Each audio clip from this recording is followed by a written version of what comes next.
Welcome to the Parkland Report. My name is Seamus Reilly. Joining me today, Parkland College President Dr. Tom Ramage. Welcome to the Parkland Report. Always good to be here, Seamus. Well, it's great always to do a start of the year kickoff. Lots of things but in October that are going on, but in October, because we didn't want to start too early. Exactly. Let's talk a little bit about the primary thing that we were concerned about for the last couple of years, and that is the state funding and where we're at now with the state and what we can expect maybe in the future. Well, some good news. Obviously, the state got itself together late spring and produced a budget for the state of Illinois this year, which is fabulous for Parkland College, fabulous for all of higher education, actually, in that we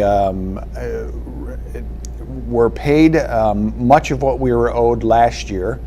Came a little bit too late to actually spend it, so we put it obviously right into savings, and that's a good thing. And this year, the budget looks to be about 90% funded, which certainly will take. 90% is far better than zero.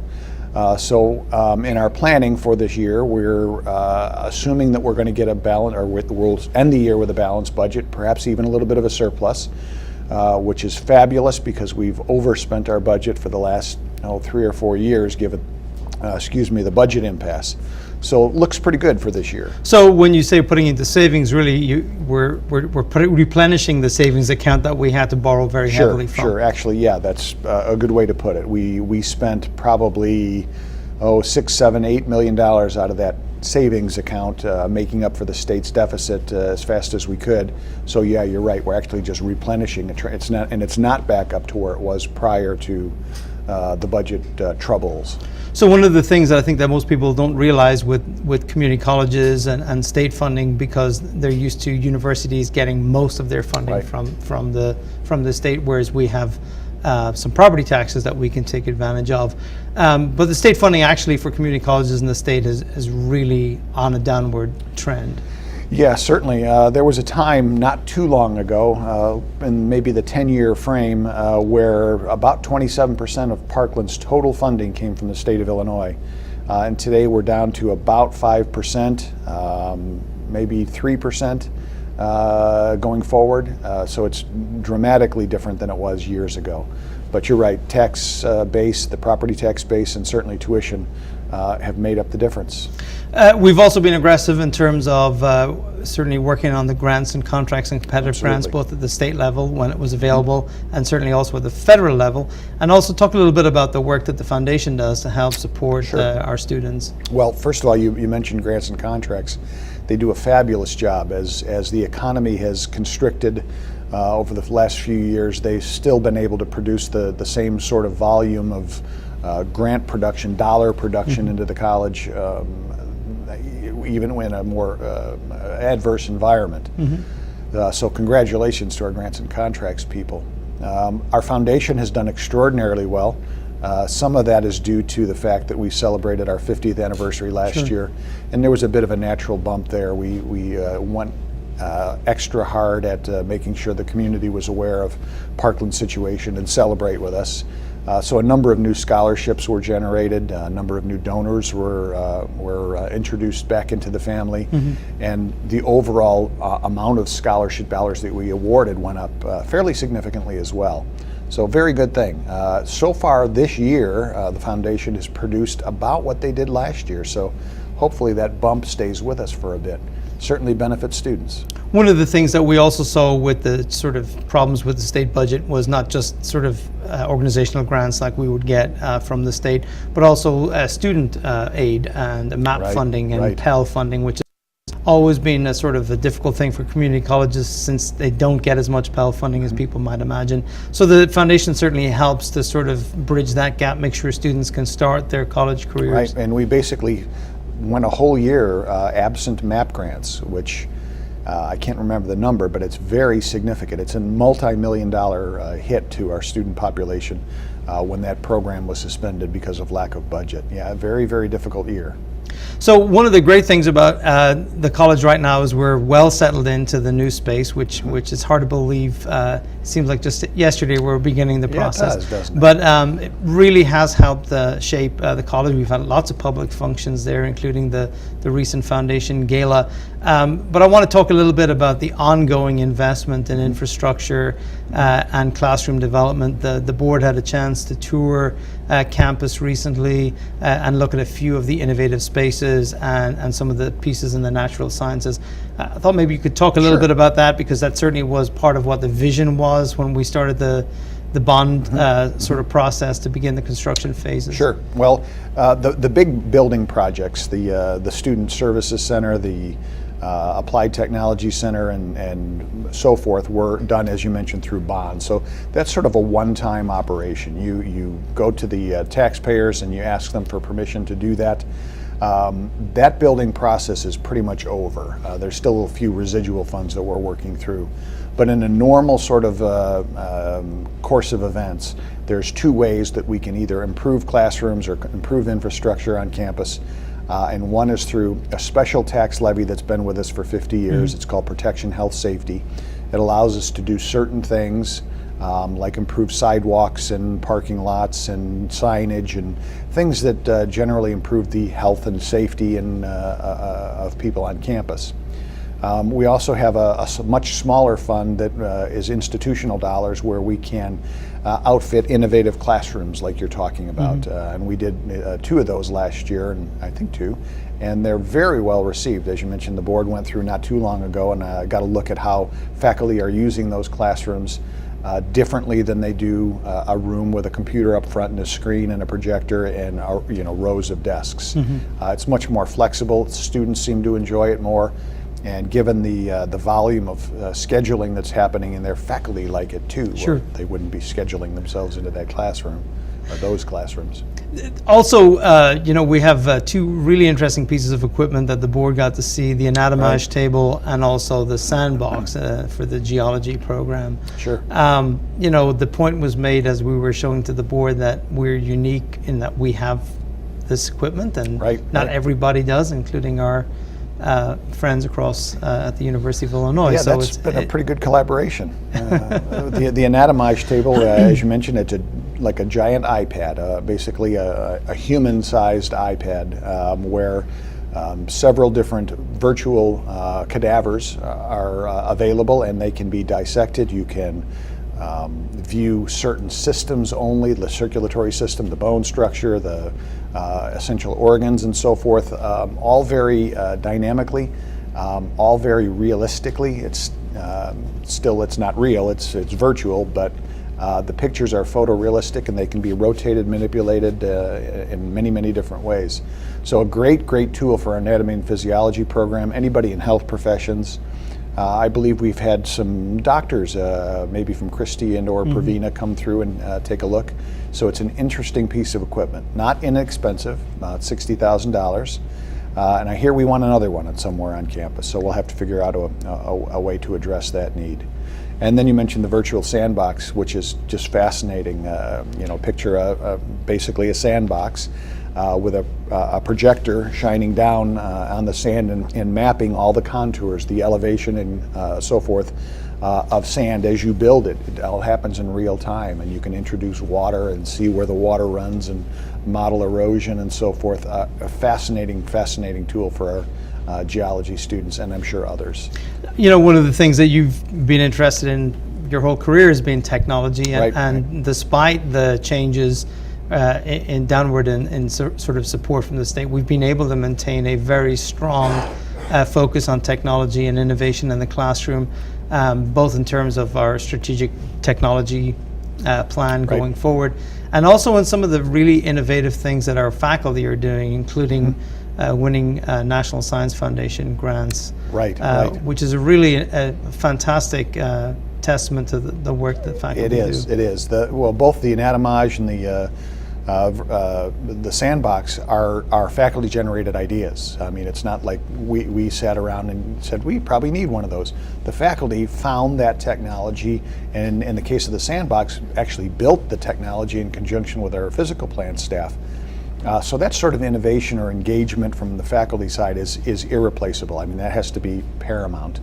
And then segueing into that National Science Foundation grant, it's the first one for Parkland College. They're fairly common grants, but at universities. There are very few community colleges in the nation that actually can tap into National Science Foundation dollars, and our Precision Ag program has managed to do that multiple times and in a very interesting way. We are in a community that very much values farming, is very technologically oriented relative to farming, whether that be drones in the application of drones in the farming field, as well as the things like self-driving combines and all that technology. Parkland College can and should be, and certainly is in many respects, the leader in the nation relative to precision agriculture. So one of the other things is sort of along those lines is that it's sort of changing demographic, the career agreement, which allows students to come in, the increasing focus on the college as a regional center for some of these pieces. That's been an interesting development. It has. Parkland's in a somewhat unique perspective in the state of Illinois, at least, in that we have a very high number of career programs, 109-ish or so. Our sister community colleges across the state, many of them, most of them actually have far fewer programs. So we're an attractive destination for students who want to go into, let's say, precision ag, and they're at a community college that doesn't have that program. Under this agreement that you mentioned, they can come to Parkland for in-district rates. They don't have to pay double what they do for if they were not a district student, and take advantage of that program. And I think Parkland will be a net winner in terms of the number of students that choose to come here, not only for the community and all its benefits, but for the wealth and the range and the depth of degree programs that we have that aren't offered elsewhere. We're going to continue the conversation and talk a little bit more about the ways in which Parkland is going to change as a sort of a regional destination perhaps, and talk also about some of the other things that we're doing with our students on the transfer side and also engaging the larger community in learning. We'll be right back after this short break. This is Mike. He wants to further his education, but he doesn't have a lot of time or money. With a full-time job and limited funds, things look bleak. Think Parkland. Affordable in-district tuition, hundreds of online classes to choose from, over 20 degrees, mostly or entirely online. Affordable, convenient, gets you ahead. Parkland College Online Learning. Go ahead, link up.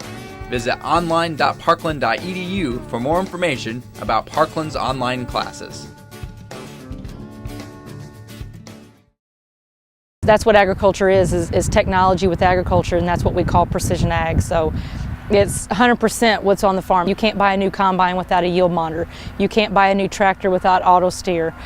Planters are coming equipped with very great technology. It's all over. So technology is agriculture.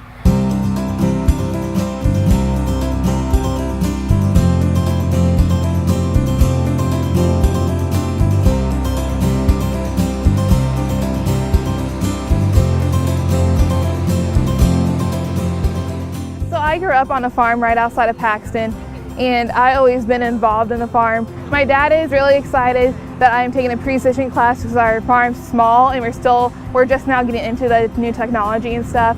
So our layout for this class, we lecture for about half of it.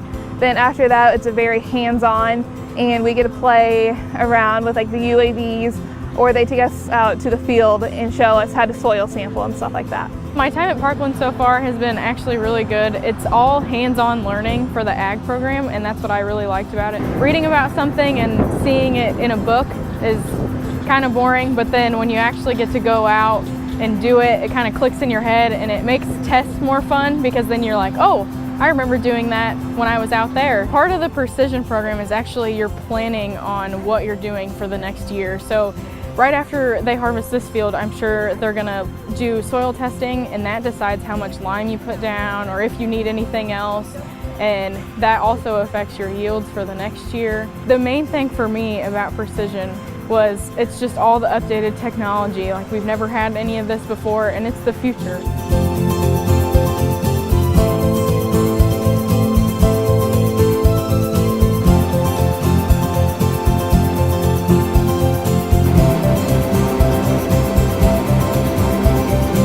Katie Blackbird, one of our Precision Ag students, currently taking one of our classes. She's told me numerous times how many times she's taken something back to the farm that she's learned.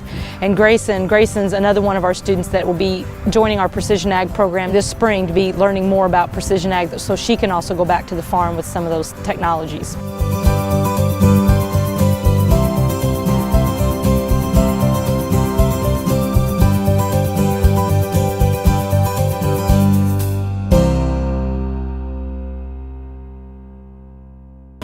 Developmental Services Center is looking for direct support professionals to support people with disabilities to enjoy a life full of opportunities and greater independence.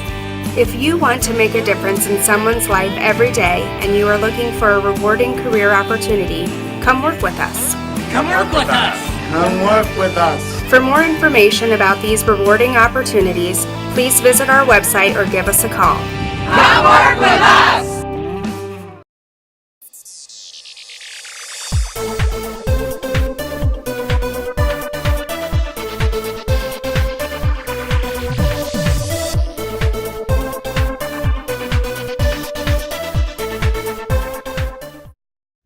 Welcome back to the Parkland Report. Joining me, Dr. Tom Ramage, President of Parkland College. We talked about the changing demographic and the ways in which we are sort of looking at various different career programs. Changes on the transfer side. I mean, the general statistics show that more of our students are part-time than full-time. We certainly have seen a sort of a change in the way in which universities are accepting our students. They're much more willing to accept our students with fewer credits.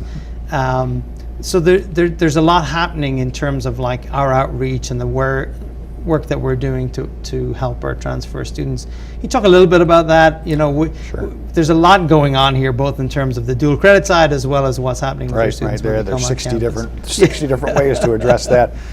You're right. The Pathways program that we've had for many years now at the university is only gaining in momentum, hopefully a number of students that are accepted as well. And the outcomes on the back end are fabulous.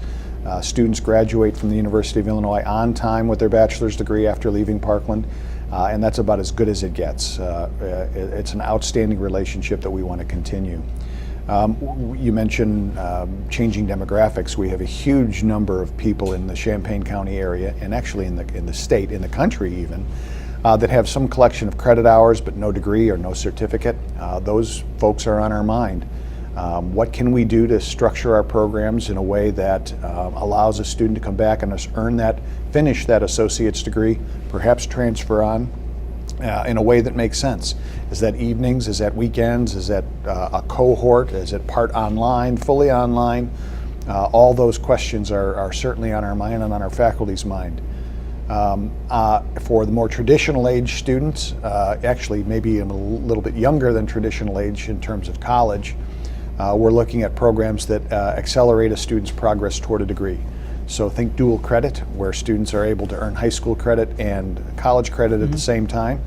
We're looking at packaging a group of general education courses specifically for them that's doable without interfering with their school day.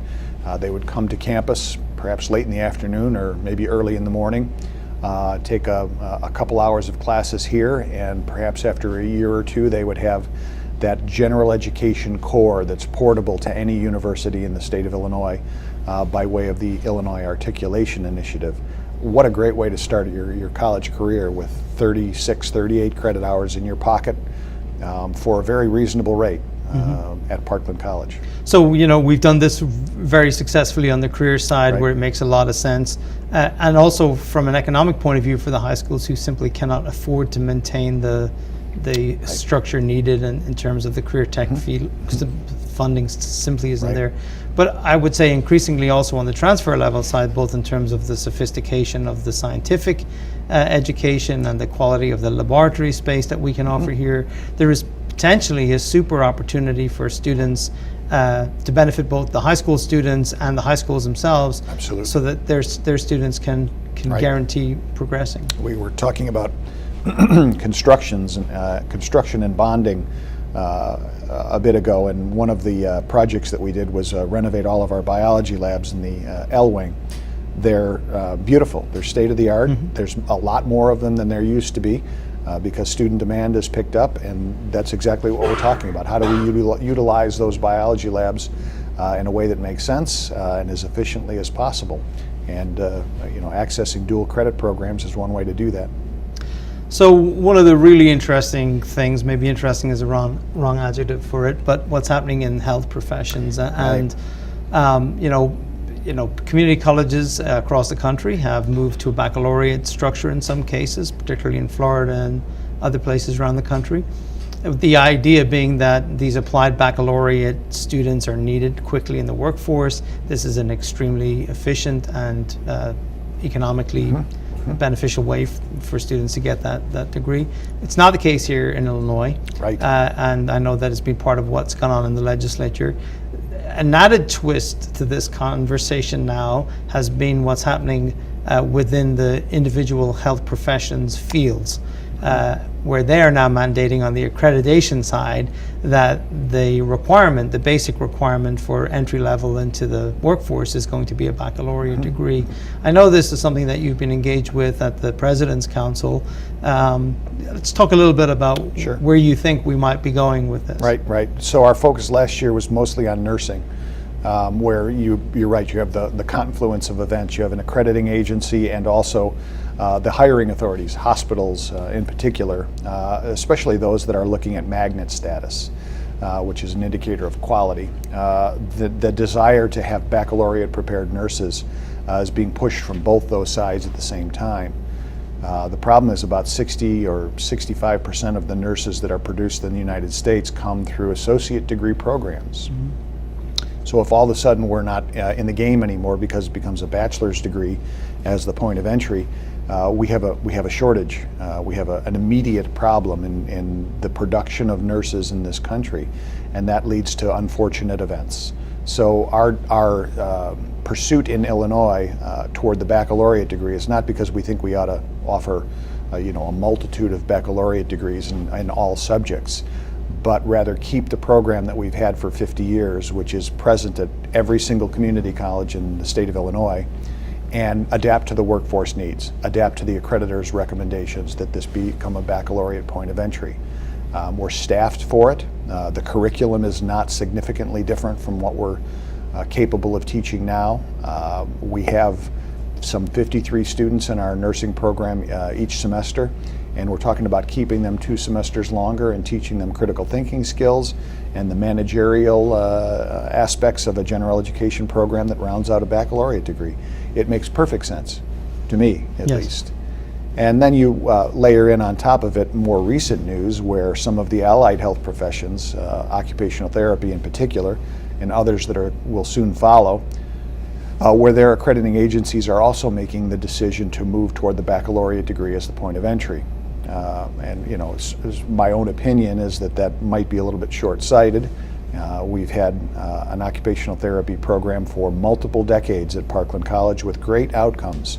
Our OTAs find jobs, they're well prepared, they pass their boards at a very, very high rate.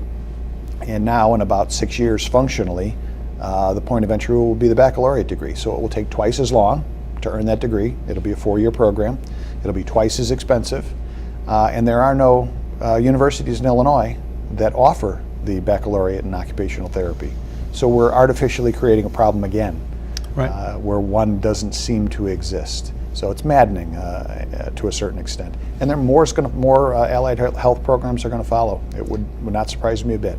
So, it always has been the case that allied health programs have always built on a laddered system. In other words, you come in at a certain level, you get a CNA, and so there's lots of entry levels in, and often that nurses, people who become nurses, people who work in hospitals sort of earn their degrees over time because that's one way for them to be working and raising a family and making progress. So it's not like the community colleges are opposed to students progressing. Many of our students would have a goal of earning a baccalaureate or a master's degree. And another thing, sort of bear in mind is that the difference between the RN and the baccalaureate degree is really not on the science or nursing side. No, it's really not on the clinical at all. side. Right, absolutely. It's general education courses. which we are perfectly able to, Absolutely. to continue. So that will be an interesting piece, and that is going to be tied up in the legislature. What happens there? I think it'll take it a while for that to get through. There's 23 states in the union that have their community college systems offering baccalaureate degrees, limited baccalaureate degrees. You mentioned Florida, that they're probably very much in the lead in terms of depth and breadth and length of time that they've been offering baccalaureate, certain applied baccalaureate degrees. And they're doing it very well. I think students are flocking to those state colleges, as they're now called, in very large numbers. Affordability, close to home, great programs that lead to great outcomes, pass rates on national boards, and most importantly, very, very good jobs on the back end. You know, Champaign County, what's the #1 industry in Champaign County? You know this. Healthcare. Healthcare. Why would Parkland College's highest area of degreed student graduate production be? I said that very badly. Where should we have our most of our graduates come from this college? It should be in health professions. Sure. That's where the jobs are in this area, and that's where the need is. Surgical technologists, respiratory therapists, dental hygienists. These are some of our core programs. Right, and we've also noticed even in our own district with part of 12 counties, the growth in regional hospitals and, and local sort of health centers as people move toward this sort of like delivery of health services close to their home because it's more efficient, it's better for the patient. It's less expensive too. And less expensive than having to maintain a massive sort of complex. Would agree. Let me talk a little bit about the other ways in which the college engages the community. I'm thinking both in terms of our sort of external outreach and in training programs and community education, but also, I mean, this is a changing world. People are changing careers. The world is changing. Technology has changed things dramatically. We are going to see an influx of people who are going to come back to be retrained because their job is changing, the technology is changing. I mean, I think GM announced yesterday that they are essentially moving totally away from gasoline-driven cars towards electric cars. I mean, that is going to be a significant change to the auto industry. But we are in an area where there's a lot of innovative technology, lots of people looking to move careers, and Parkland is well positioned to sort of to meet that demand. I think Parkland and the community college system in general for years has had the reputation, or sometimes been called the graduate school in certain respects, that people who go through a baccalaureate or a master's degree program and then need to keep up with the technology often come back here and get very technical, very hands-on skills in a particular field that helps them, number one, stay employed, or number two, advance in their field. That happens all the time. I recall vividly handing a degree to a PhD in chemistry as he walked across the stage one year, earning his associate's degree. It's amazing, very much so. And that's one of our strengths, certainly at Parkland, is providing that hands-on expertise. Use ag as an example. There are many fine universities that teach agriculture programs, but there's very little practical time in the curriculum for a practical application of those skills. That's all it is here, is practical and theoretical skills married at the same time out in the field, and that's extraordinarily attractive in business and industry. Well, we're well positioned to do that, looking well into the future. Thanks so much for taking the time to be with us today here at the Parkland Report. That's it for this time. We'll see you back here next program.